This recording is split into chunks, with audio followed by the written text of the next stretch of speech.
At a strict Christian camp, two girls bond through secret notes, hoping to not get caught. Will they stay silent or risk everything to tell the truth? What are you doing, Mara?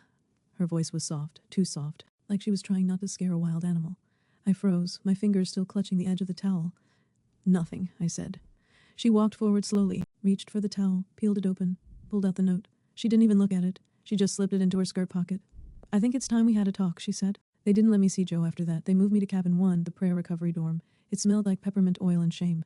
The girls here were quiet, watched, drained. I saw one of them sobbing into her hands after lights out, rocking back and forth in her bunk like she was praying to disappear.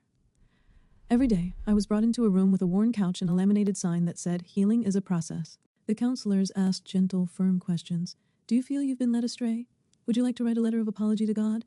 Is there anything else, anything at all you'd like to confess? They said I could still graduate to youth leadership, that this didn't have to define me, that forgiveness was possible if I was willing to repent. But first, they needed names. They needed confirmation. They needed me to say Joe's name. I didn't. Not the first day, not the second, but the pressure grew like moss. Thick, wet, clinging.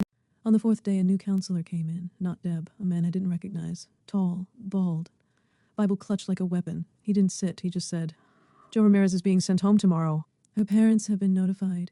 My stomach dropped. She's been spiritually compromised, he added. But she's young. Like you. There's still hope for you, Mara. If you want to help her, not hurt her, you'll tell the truth. Otherwise, this won't end well for either of you. I don't remember walking back to my cabin. I don't remember crying. But I must have, because my pillow was wet that night. I thought about Joe, about the way she held her pen like a violin bow, about how she once drew a picture of a house in the clouds and labeled it someday. About the fact that no one had ever looked at me the way she did, and maybe never would again. Follow for the next part. Comment what stories you want to hear next. Subscribe to FryyDaee on YouTube for the full videos. Thanks for watching.